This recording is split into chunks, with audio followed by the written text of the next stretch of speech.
రాష్ట్ర వ్యాప్తంగా లక్షలాది మంది ఆటో డ్రైవర్లు అవస్థలు పడుతున్నారు. ఈ కాంగ్రెస్ ప్రభుత్వం వచ్చిన తర్వాత 93 మంది ఆటో డ్రైవర్లు ఆత్మహత్య చేసుకున్నారు. వారి వివరాలు ప్రభుత్వానికి ఇచ్చి వారికి 10 లక్షలు ఎక్స్గ్రేషియా ప్రకటించి ఆదుకోవాలని కోరాము. ఇదే కాంగ్రెస్ ప్రభుత్వం ఆటో డ్రైవర్లకు ఆటో సంక్షేమం బోర్డు పెట్టి సంవత్సరానికి 12,000 ఇస్తామన్నారు. ఆటో మీద ఉన్న చలానాలు 50% మాఫీ చేస్తామని చెప్పారు. ఏపీలో ఎన్నికలు మనకి జరిగిన 6 నెలల తర్వాత జరిగినప్పటికీ ఇచ్చిన హామీ ప్రకారం అక్కడ ఆటో డ్రైవర్లకు చంద్రబాబు ప్రభుత్వం సంవత్సరానికి 15,000 రూపాయలు ఇస్తున్నారు. కానీ ఈ రోజు దాకా కాంగ్రెస్ ప్రభుత్వం దున్నపోతు మీద వాన పడినట్లు ఉన్నది తప్ప ఉలుకు లేదు, పలుకు లేదు. ఇప్పటికైనా వెంటనే మేల్కొని ఆటో డ్రైవర్లకు ఆటో సంక్షేమం బోర్డు అనౌన్స్ చేసి నెలకు 1,000 రూపాయలు ఇవ్వాలి. 2 ఏళ్లకు గాను ఆటో డ్రైవర్లకు పడ్డ 24,000 బాకీ పైసలు ఇవ్వాలి. చనిపోయిన వారికి 10 లక్షల రూపాయల ఎక్స్గ్రేషియా ఇవ్వాలి అని కేటీఆర్ పేర్కొన్నారు. రాష్ట్ర వ్యాప్తంగా ఇవాళ లక్షలాది మంది ఆటో డ్రైవర్లు అవస్థలతో కొట్టుమిట్టాడుతూ ఉన్నారు.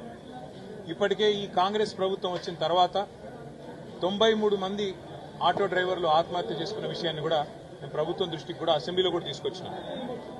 కేవలం దృష్టికి తీసుకురావడం మాత్రమే కాకుండా ఏ నియోజకవర్గంలో, ఏ జిల్లాలో, ఏ మండలంలో ఆ 93 మంది ఉన్నారు, వారి పేర్లు వివరాలతో సహా ప్రభుత్వానికి శాసనసభలోనే మేము మా పార్టీ తరఫున కూడా అందజేసి ఒక్కొక్కరికి ఈ ప్రభుత్వం ఖచ్చితంగా 10 లక్షల ఎక్స్గ్రేషియా ప్రకటించి ఆదుకోవాలని చెప్పి కూడా డిమాండ్ చేయడం జరిగింది.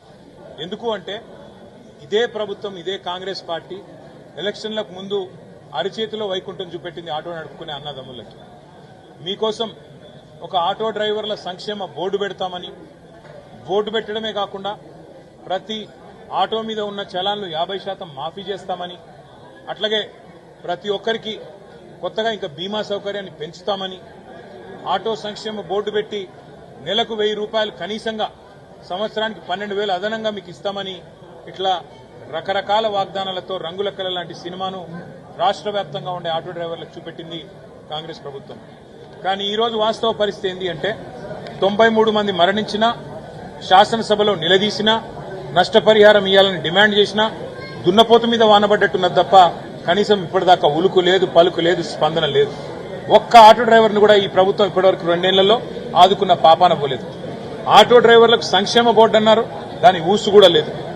నెలకు 1,000 రూపాయలు, సంవత్సరానికి 12,000 అన్నారు. అది సరిపోదు, మాకు ఎక్కువ వేయాలని ఆటో డ్రైవర్లు కొట్లాడుతుంటే వారికి మరి ఇవాళ ఇప్పటి వరకు కూడా కనీసం న్యాయం చేయలేదు. మన తర్వాత తెలంగాణ రాష్ట్ర ప్రభుత్వం వచ్చిన తర్వాత, ఇక్కడ ఎన్నికలు జరిగిన తర్వాత దాదాపు 6 నెలలకు ఆంధ్రప్రదేశ్లో ఎన్నికలు జరిగి అక్కడ తెలుగుదేశం ప్రభుత్వం వచ్చింది. వాళ్ళు కూడా మాట ఇచ్చినారు, ఆటో డ్రైవర్లకు ఇస్తాం డబ్బులని. మరి ఇవాళ మీరు చూస్తే చంద్రబాబు నాయుడు గారి ప్రభుత్వం అక్కడ 15,000 రూపాయలు చొప్పున ఆటో డ్రైవర్లకు ఇస్తున్నామని చెప్పి నిన్నగాక మొన్న దాదాపు 6-5 లక్షల దసరాకి 6-7 లక్షల మంది ఆటో డ్రైవర్లకు అక్కడ డబ్బులు ఇచ్చే పథకాన్ని ప్రారంభించినారు. నేను అడుగుతా ఉన్నా ఇలా కాంగ్రెస్ ప్రభుత్వాన్ని, ఇవాళ రాష్ట్ర వ్యాప్తంగా 93 మందిని చంపింది చాలదా? 93 మందిని ఇవాళ బలి తీసుకున్నది చాలదా? మీరిచ్చిన హామీలు నెరవేర్చకుండా ఇంకా ఎన్ని రోజులు ఇదే రకమైన కాలక్షేపం చేస్తారు? ఇప్పటికైనా వెంటనే మేల్కొని ఆటో డ్రైవర్ల సంక్షేమ బోర్డు వెంటనే అనౌన్స్ చేయాలి. నెలకు 12,000, నెలకు 1,000 రూపాయలు, మొత్తం సంవత్సరానికి 12,000 అన్నారు. 2 ఏళ్లకు గాను మీరు ప్రతి ఒక్క ఆటో డ్రైవర్ కుటుంబానికి ఇప్పటికీ 2 ఏళ్లకు గాను 24,000 రూపాయలు బాకీ ఉన్నారు. వెంటనే ఆ బాకీ కూడా ఇవ్వాలి. దాంతోపాటు చనిపోయిన ప్రతి ఆటో డ్రైవర్ కు మరి 10 లక్షల రూపాయల చొప్పున మరిన్ని అప్డేట్స్ కోసం మా ఛానల్ ని సబ్స్క్రైబ్ చేయండి.